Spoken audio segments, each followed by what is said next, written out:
Ladies and gentlemen, boys and girls, welcome to the first episode of the Chatty Natty Podcast. So, quick little introductions to who these two beautiful men on your screens, or if you're listening, these two beautiful men in your ears are.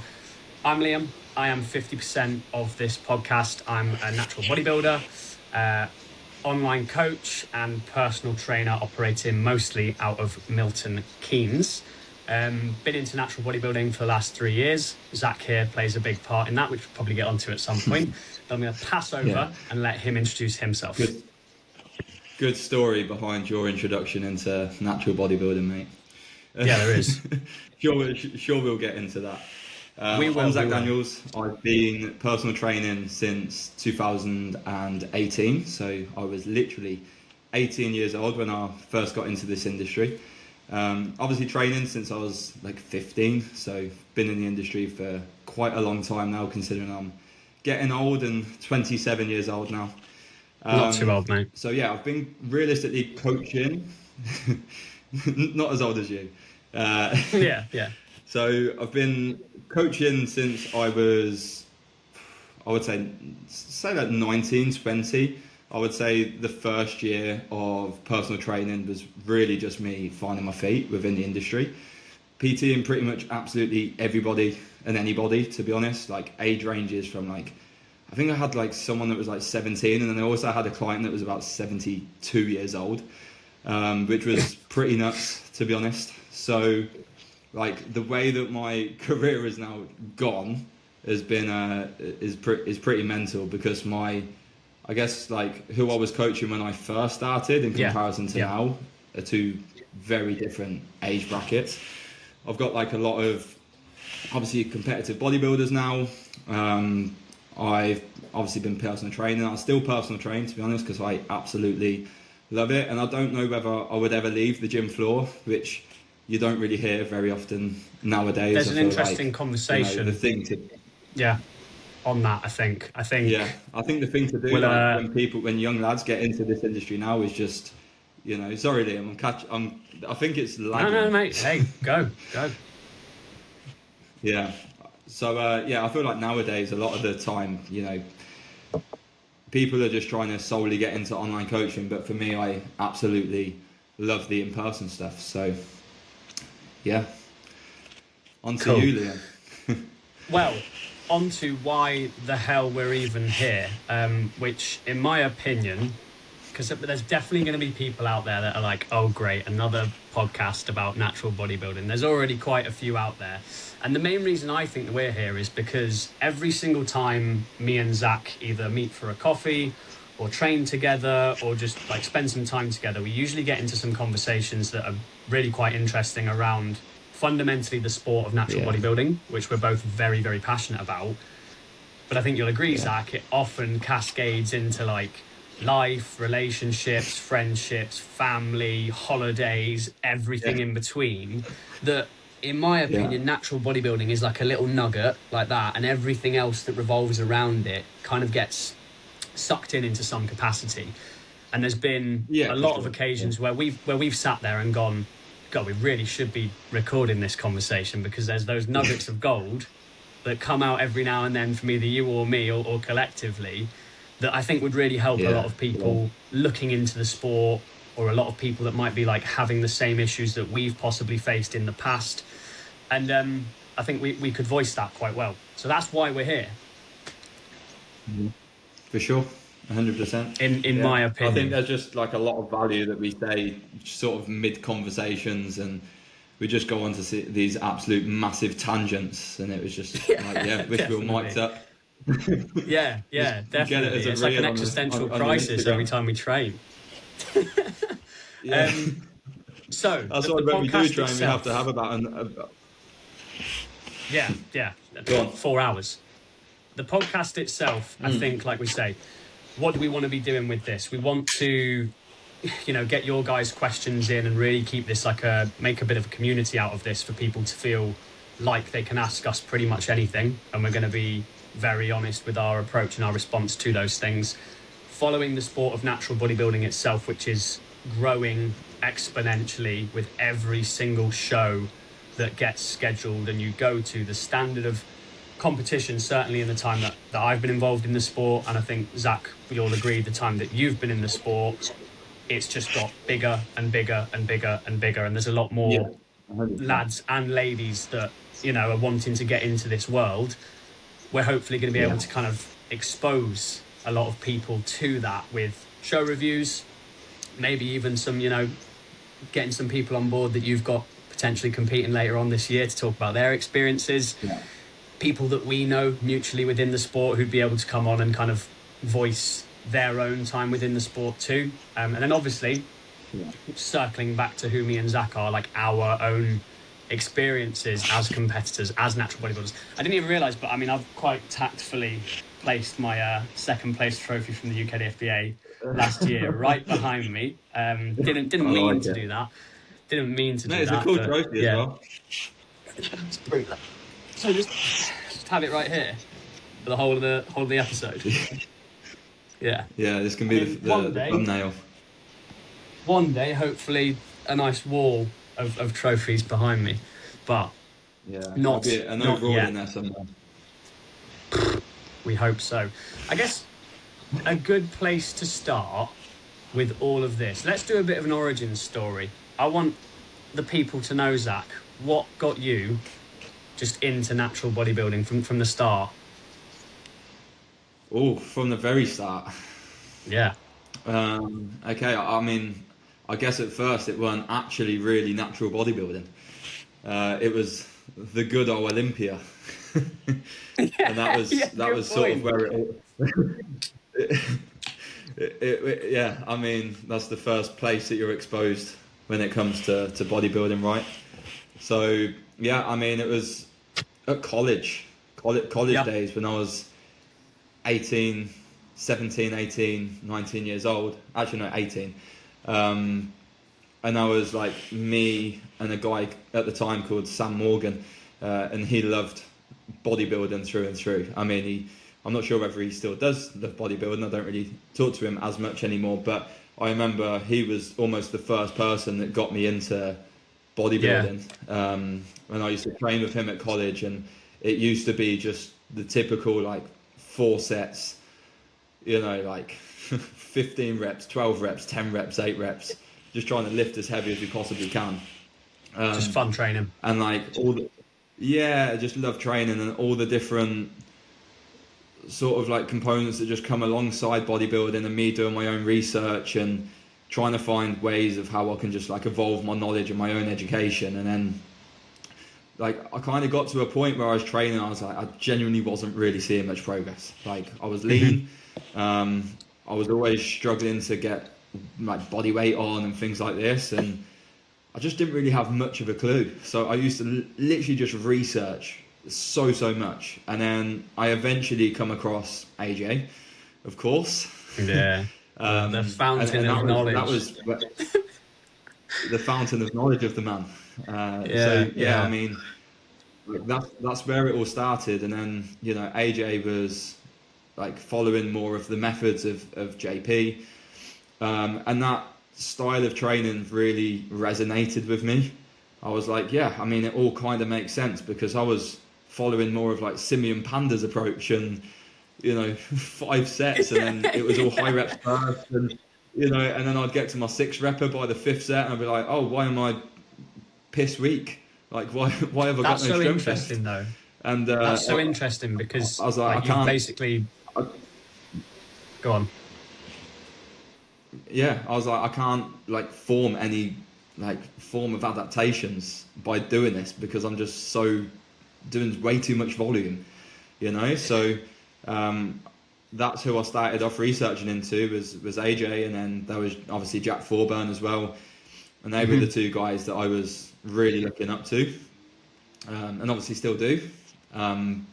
So yeah, eventually I started being coached by AJ at 20, I think it was, but it was the first lockdown.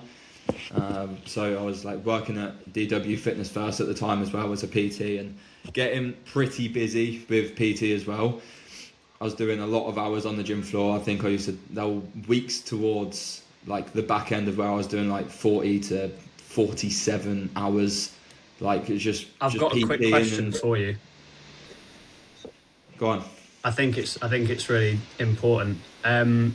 So you've said like your background in training was, kind of doing as much research as you possibly could, and generally just kind of like pointing yourself in the best direction possible. Big quotation marks there because of the stuff that you were consuming. There's then that shift from like, okay, this isn't working, and it's clear that like you identified that. What was it that actually pushed you into having a conversation with AJ? I'd say more so frustration. Yeah. I was very frustrated with the lack of results, and I was someone who was training twice a day. Like I would go to the gym at, in college, like when I really should be at college. And I would spend an hour at the gym, and then I would also be going to the gym at 9 o'clock at night to be training arms, or I'll train chest in the morning, back in the evening, and I genuinely just knew from the day that I stepped foot in the gym that I just genuinely just fucking love this shit. Isn't it interesting though that like I think this is actually really like, I'm a bit older than you, a little bit. For anyone out there who's wondering why am I being so mysterious and saying I'm like this ancient being, I'm 30. So I came up in the generation of like influencers it was like the fake natural era. So your Simeon Pandas, your Ulysses, whatever is worldwide or whatever. Like the fitness industry was rampant with it. And if you even look back to like, the Jay Cutlers of the world, the Ronnie Colemans, all these guys that were Olympian athletes back in the day, that in the media would say, I just eat chicken and rice, baby. I don't take no steroids. Yeah. Like all of that, right? It was all, no, steroids are really bad. We don't do any of that stuff. And so it's interesting that like you and me would have been following a training regime that like, let's say a prime Ronnie Coleman was running, whilst he has like an ability to recover from that, like that is wildly beyond our little natural teenage bodies. Yeah. And yet now you've got more, I would say in the natural world, you've got more like sensational teenage natural bodybuilders than ever before. And I think in a big part that's because the knowledge that's out there from people like AJ, from people like you and me even, like everybody is putting out stuff that makes more sense and actually works.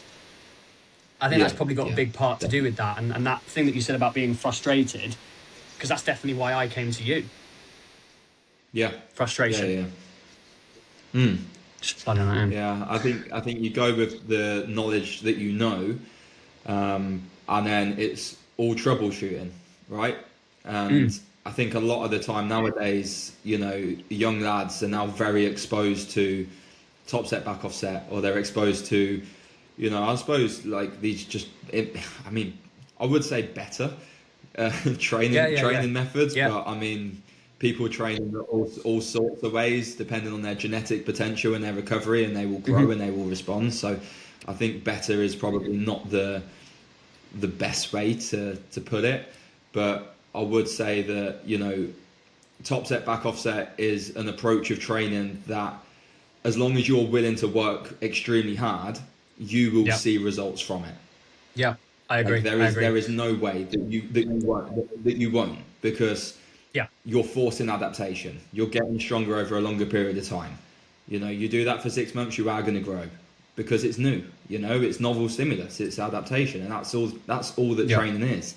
So you will get these absolute genetic anomalies that will probably say that top set, back off set isn't the best approach, because they've also responded to a lot higher volumes, and that's the assisted route and the natural route.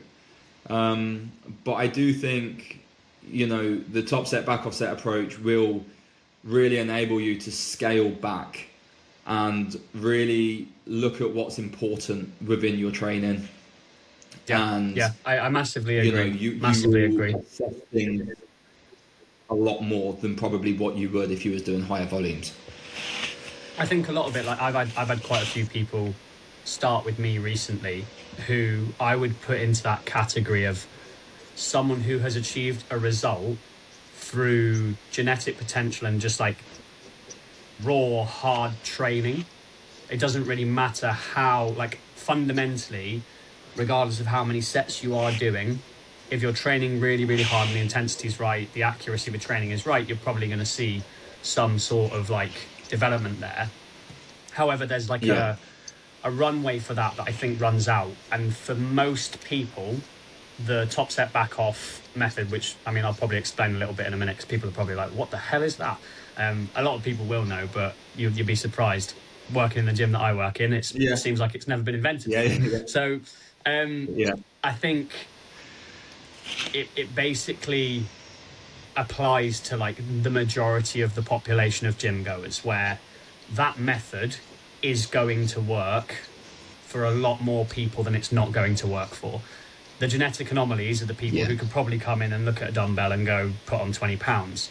For everyone listening, top set back off is essentially taking 2 working sets to complete muscular failure. One usually being a lower rep range, and then the next one being a bit of a higher rep range. And I think that's certainly something that Zack has embedded in me over the time that we were working together. Another story that we can obviously get into at some point. I'll probably do my origin story in just a minute. And then the second set. I mean, again, we've gone on a tangent. I mean, this is what the podcast is supposed to be, really, is just everybody listening to me and Zack waffle on about absolute nonsense. But yeah, certainly, I think the point that you were making about like training literature and training, like access to good training, when we were coming up, it was just so limited, and it was almost like hidden behind this veil of secrecy, like because the big brands and the big sponsored athletes don't want you to know that they're absolutely geared up to the gills, and therefore the like voices that you should be listening to are a lot quieter. And now we're in this time where you've got a lot of top level natural athletes who have got really decent social media profiles and everything else, and I think a lot more of the rhetoric is getting out there to people. But like we said, it's surprising when you walk into a gym, you go up to someone, have a conversation with them, ask them how many sets they've got left on a squat or something, and they're like, I've got 6. Like, what? What are we doing 6 for? 6. But that's the gig, isn't it? That's the job. Yeah. A lot of the time now, people. Well, I mean, I train at Corpus Condition in Rushden, so big up Corpus, by the way. Big up the big up the whole people there. Yeah. The family. I mean, a lot of people there, like even the younger lads, they're all training like relatively well nowadays, which is obviously showing in the results of the teen athletes, and also just so much more knowledge out there now in comparison. Yeah, back in the day, it was like give me your background. Oh, happily, mate, happily. So, I am someone who has been to the gym in some way, shape, or form since I was about 13 years old. That was the first time I ever stepped foot in a gym, was 13. And I definitely shouldn't have been in there, but the guy who owned it was a local bodybuilder, and he basically you had to get your parents to come and sign off for you, and then that was it, you were away. At the time, I think I should have listened to more of his advice. Huh? Can we announce the gym? What gym? Oh yeah, I mean it's long gone, mate. No, it's long gone. So it was just Olney Gym. Oh. It's literally just like a local town gym. I've been there. Way back in the day though, before it is like it is now. It was a proper bodybuilding gym. Didn't even know how good I had it. But in some capacity, some way, shape or form, for the next I've been there, 15 years on and off, I trained in gyms, I trained out of gyms. And I think for me it was very similar almost to Zack's story of I didn't have a career in the space, but it was definitely my passion all through teenage years, young 20s and all of that stuff. And I ran the London Marathon in 2023. And after that, I really felt stuck with my own journey and my own progress. And I would always have this like thought in my head of, I'd see a bodybuilder on Instagram and I'd see them hitting a side chest, right? and I would be like trying to mimic that myself and being like, well, why the fuck do I look like a pigeon? Why do I train 6 times a week, I eat right, I do this, I do that. Why do I look like a pigeon and they look like a god? And it was at that pretty much exact moment that my girlfriend invited me to a surprise birthday party for a mutual friend of Zach's girlfriend, Paige. And I saw Zach in the pub. I had a pint in my hand, and I thought, who is that big bastard over there? And I walked over and I said hello, and I'm pretty sure I said, how much do you bench? Yeah. I mean, something along those lines. And I think you said, always I don't. cringes you out when someone comes up to you and asks that. Now for me it does, but that quite quickly led on to about a 45-minute conversation in the pub with Zach, where I went through point after point, and Zach basically told me everything that I was doing wrong. And I thought, all right, maybe instead of being a consultation in the pub, absolutely over a pint. And then we had a call the following Monday, and that was pretty much it. Yeah. And I came on board with you. I think it was literally like the next day that we had a call. Yeah, it was not long at all. And initially I set out my expectations to Zach that I wanted to look more like a bodybuilder. And I think Zach said, no, you're going to compete. And next thing you know, after we stopped eating Baby Bells and all of that stuff. Yeah. And then, we ran all the way through until my competitive season last year, which was pretty successful in my opinion. And here we are. Yeah. Here we are. I mean, it was the British finals, but I feel like obviously the MBW was obviously one of it was, I don't know, it was the British finals, but I feel like people didn't necessarily always see it as the British finals because the MBW was the following show. Do you see what I mean? Yeah. It kind of diminished it slightly. Yeah, I mean, obviously you did novices. You got seconds at the British finals. So I mean, great results, really. Yeah. And I think for me, like, in the lineup as well.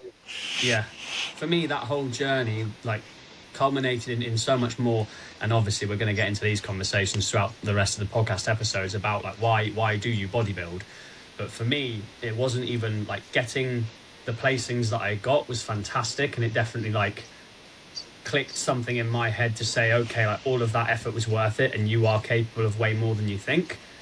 But the biggest payoff for me personally has been what natural bodybuilding has installed into me as a person, that has allowed me to then grow my business, has allowed me to like pursue the things in life that I want in just a completely different manner than before. The way I would describe it is like, if this is the end goal, you know, and you're going all the way around to try and get there in life, but bodybuilding and the mindset it gives you just lets you fucking go straight for it and like meticulously get after things. Another big tangent there. Yeah. Cool. Massive. So I think before we get onto another tangent, you know, one thing leads to another. Yeah, before we get onto another tangent, we should probably try and use the rest of this episode to answer some of the questions that you guys have very kindly submitted through Instagram. Because that's kind of the purpose of this first episode, is introduce who me and Zach are, why we're doing this podcast, and then get on to your guys' questions. So I'll pose this to you, Zach. Would you like a thought-provoking one or a stupid one? I think the connection is lagging a little bit. It probably is, but we're with 25. A thought-provoking one, or what was it? What was the other one? A stupid one. Let's go. We'll just hit me with one. Let's go for it. We'll Russian roulette. I'll hit you with one. Yeah. Well, okay. Russian roulette. Yeah. Let's start with it. I like this question. So this is from Daniel Kerr Online Coaching. We obviously both know who Dan is. Shout out Dan. Would either of us take on assisted athletes as coaches?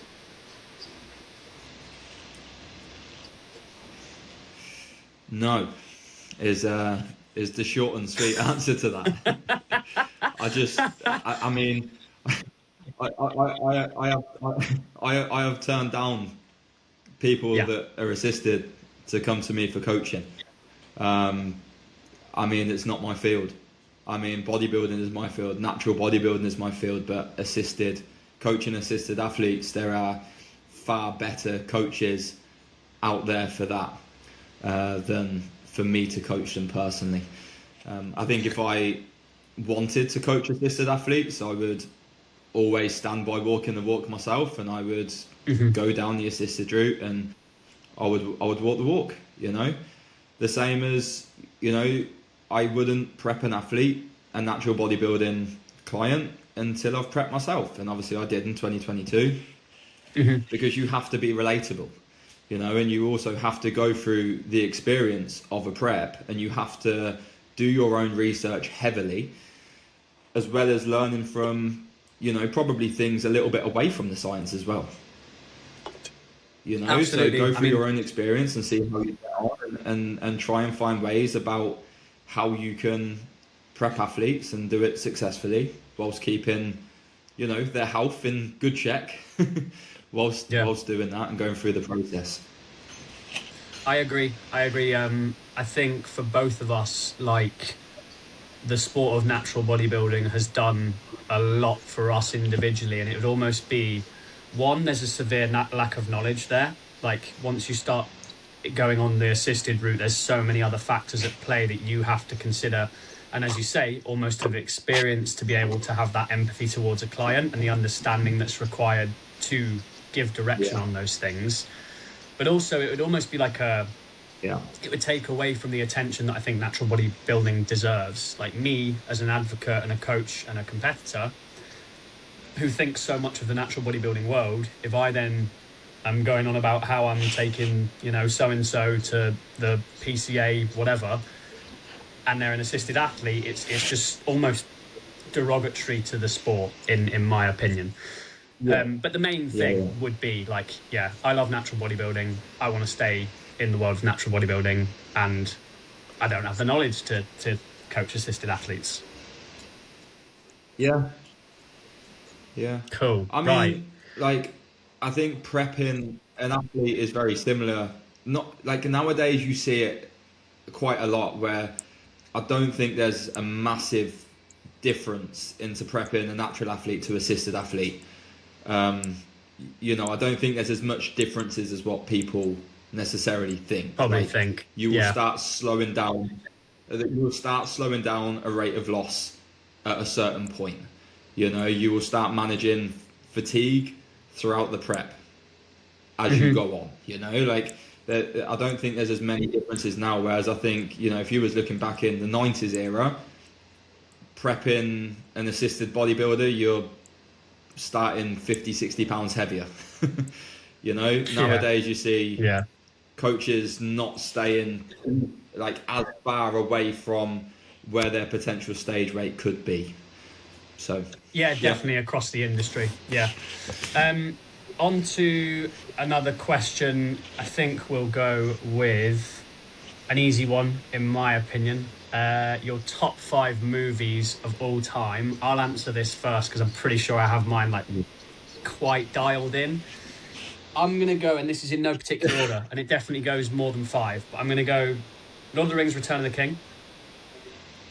I'm going to go Star Wars, Revenge of the Sith.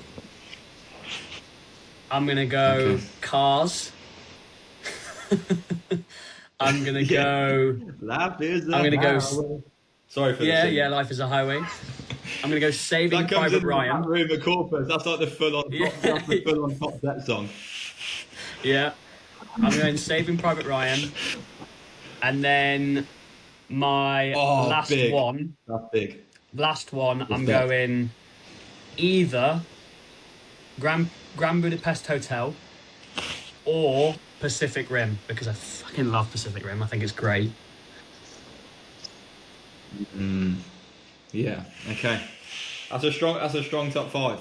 I mean, It's a good fight. to be fair, me naming 5 movies now off the top of the dome, I mean, I think that's going to be. I'm just not a movie guy. Like, I am, but I'm not. Do you know what I mean? I think I'll be going. I'm an Adam Sandler fan, through and through. So 5 Adam Sandler films. Anything Adam Sandler. Yeah. Yeah. No, I don't know. But Saving Private Ryan is an absolute classic. Well, how about this? Okay, Would this is Saving like Private Ryan be better if Adam Sandler was in it? 100%.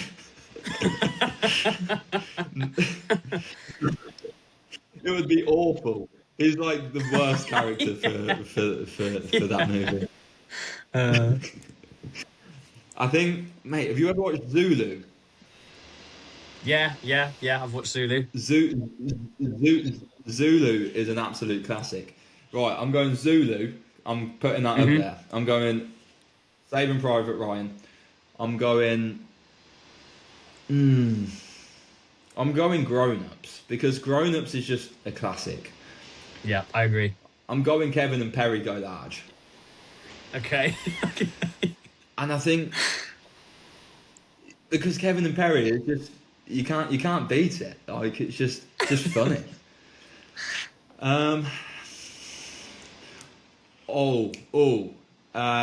What's it called? Hawksmoor Down? No. I remember watching it, and it was like, it blew me away how good it was. Tell me what it's about. It's about a paramedic that is in the army, and then he goes out and he says that he never wants to touch a gun.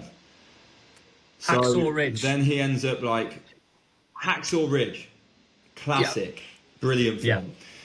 Yeah, Andrew Garfield. He's a paramedic, and he just runs out onto the battlefield, just saving everyone's lives, and then he ends up almost dead by the end of it, but he doesn't die. If you like that, legend, you should watch Unbroken.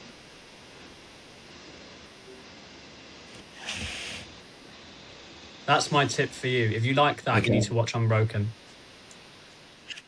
Yeah. Okay, that's my next film. You'll enjoy that. Right, next question. Let's do.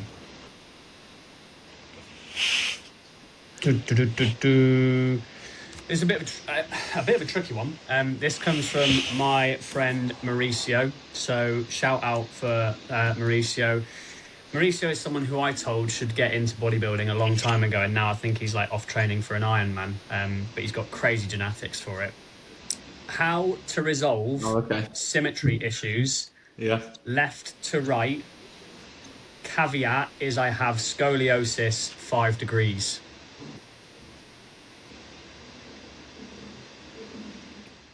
Left to right. Sorry, the connection was just lagging a little bit. I know. It's pretty simple. It's just like unilateral work. Yeah. You know, and you think. Sorry, what did you say? Did you say where his imbalances were? I think it lagged out at that point. It's just symmetry issues. Left to right. Caveat is I have scoliosis 5 degrees. But I agree with your answer. It's just putting more emphasis onto your unilateral exercises, and if there's a weaker side, prioritising that first above the side that's clearly a bit more dominant. Yeah. I think it's always, with scoliosis, it's always going to be a very difficult task, depending on the severity of it. But yeah, I would say, your best bet is just going to be to do more unilateral work. It's like majority of your work, that's like around the spine.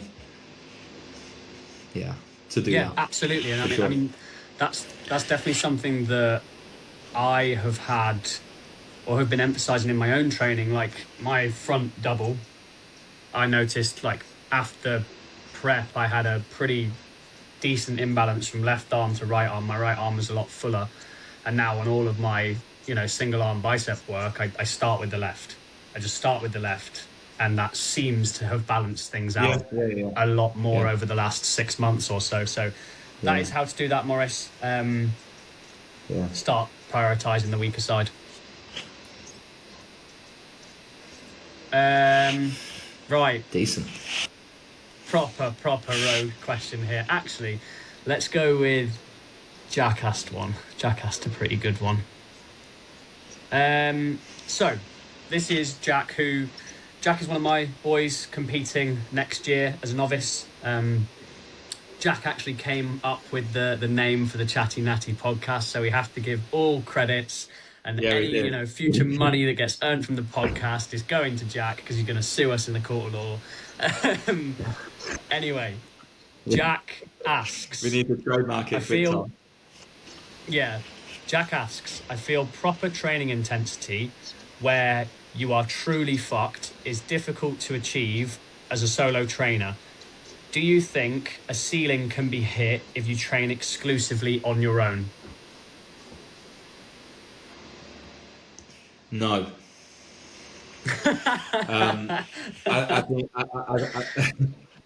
I think it's just an excuse, to be honest. Anybody can reach muscular failure without a training partner. You just have to learn how to keep a tremendous amount of tension on the muscle.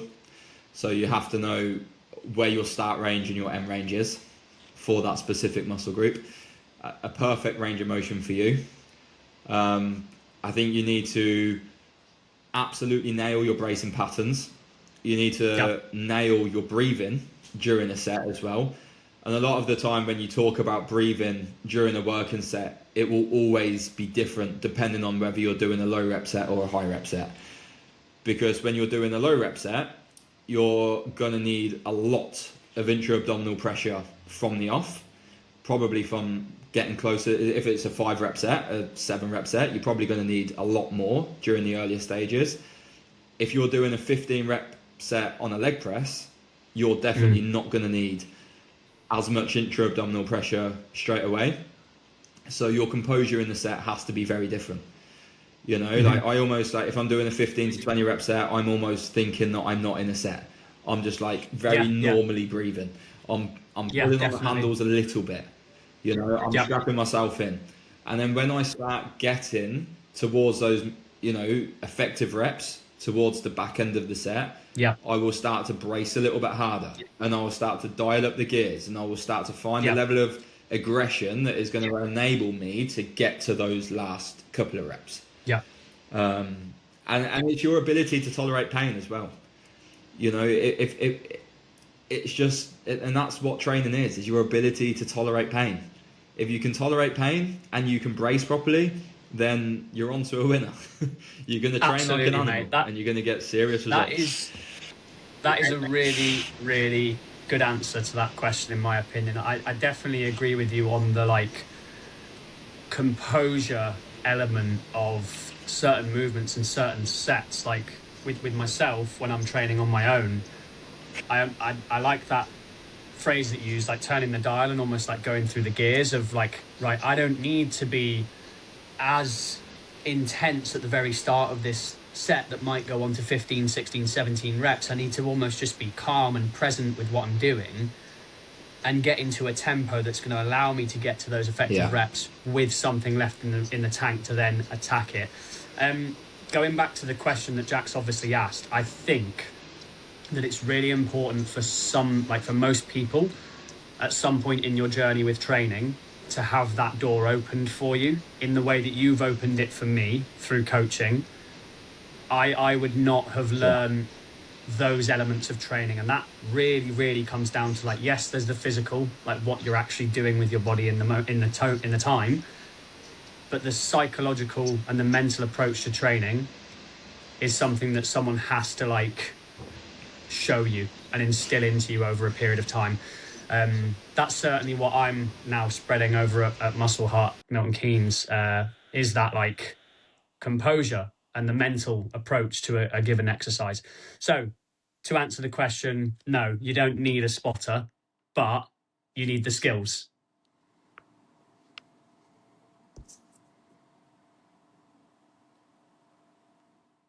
Oh, we've lost Zach. We've got him back. Yeah, yeah. I will carry on. Whilst Zach is just muted for the time being and working out his mic situation, I'll go on to another question. Let's have a little look at what we've got.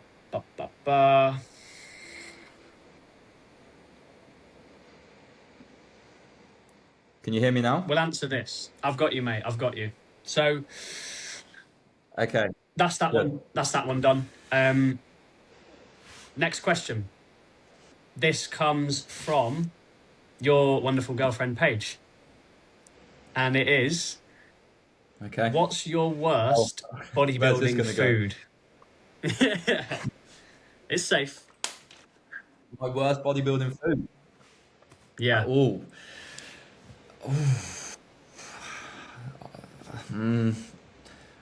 Peak off-season oats. Oats is like the worst thing ever. There is nothing worse than like having 1,000 calories to hit, and then oats is on your plan at 150 grams with 100 grams of berries and 40 grams of dark chocolate. In the peak summer at 34-degree heat. No, thank you. But I'll do it anyway because I like to test myself mentally. Yeah, you're just hardcore. I'll try my best. I think for me, it's really not. You're training your mental. The worst food for me has to be rice cakes. I know it's not as difficult to get down, but I just think that there's nothing on this earth that's exciting about a rice cake. No, a very dry rice cake. Just the dry, lightly salted, barren of flavour. It's like eating insulation. Yeah. That's what it feels like. Yeah. Yeah, I've never ate insulation purposefully. That's where you and me are different. Yeah, rice cakes are not the one. Yeah. Is that meal 3? Yeah, meal 3, 4, and 5, mate. Insulation. Yeah, nice. Yeah. Cool. Right. For anybody watching this, please do not eat insulation. Yeah, don't eat insulation. I think we'll do 2 more questions and then we'll close it off. Yeah. So we've got a really heinous one, like one that is actually it's horrible, but we are going to ask it because it's a good question. We're going to do an easy one first, and then we'll finish on that, and then we'll close the podcast off for the first episode, and hope to God that it all works properly. This is: are you both looking to compete in 2027?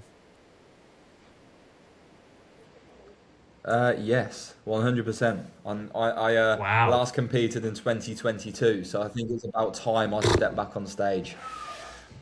Yeah. Is this guy even a bodybuilder?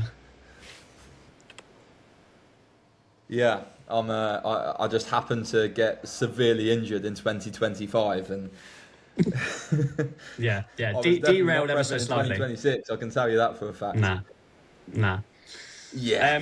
Yeah. So that's yes, Zach's I am to, and I want to. Yeah, as you should, mate. I think that's something that everybody who knows you knows, that you've obviously been working towards incredibly hard, gone through some tough times last year and a bit of this year, and definitely back on track now. I've said to you personally, and I'll say it on the podcast for everyone else to hear, the Zach Daniels that I see on social media now is the one that I know and love, and that's it's something to get excited about in my opinion. Yeah. There we go. I appreciate it.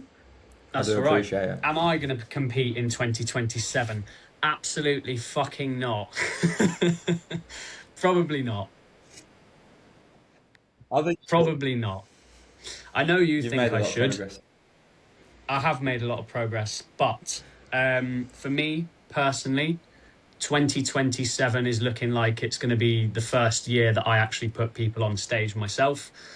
I really want to prioritise their debut season as a coach in the same way that Zack prioritized mine and was there for me throughout my entire prep. I want to be able to do that for other people.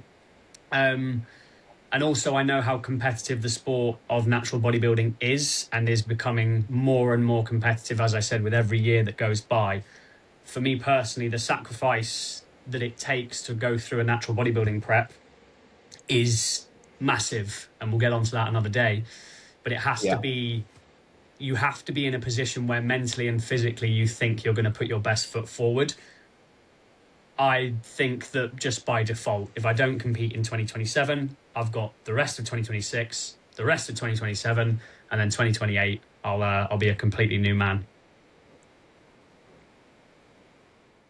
I think you will be as well. Yeah, definitely. Yeah, there we go. I think. Right, are you ready for this question? Even if you prepped in that.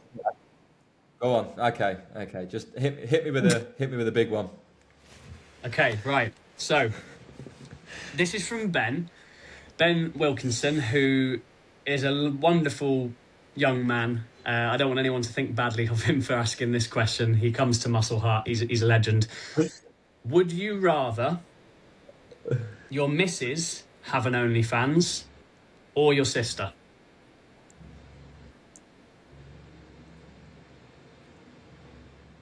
Oh.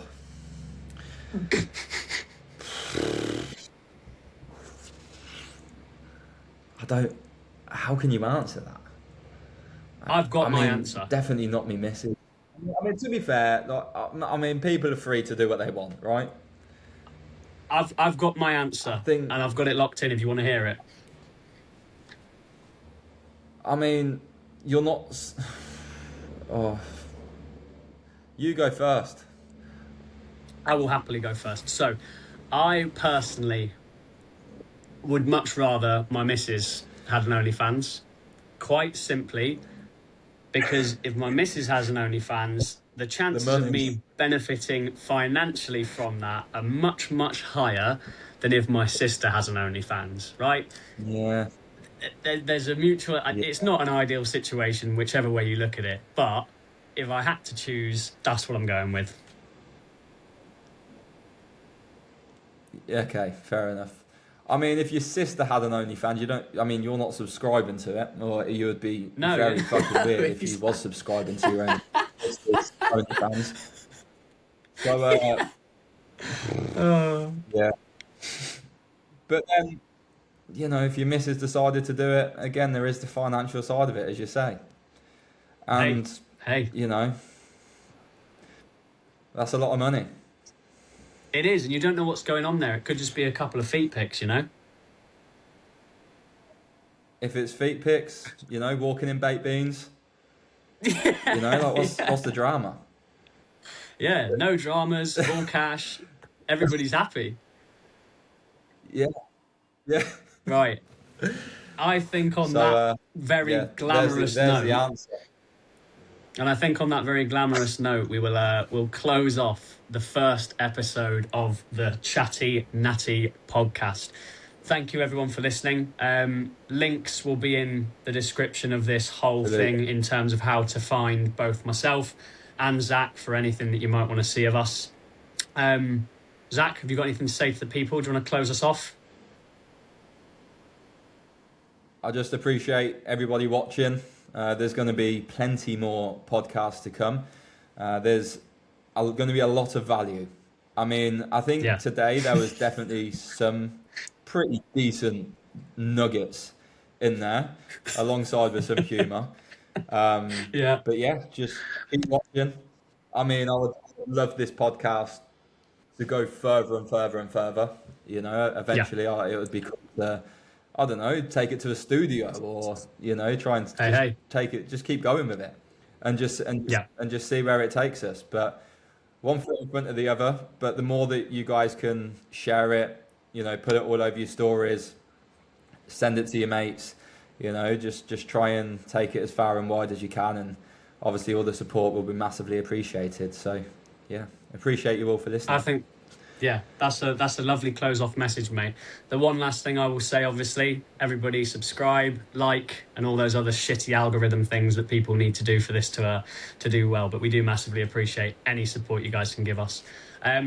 Right, until next week, we will see you on the other side. Peace. I've clicked.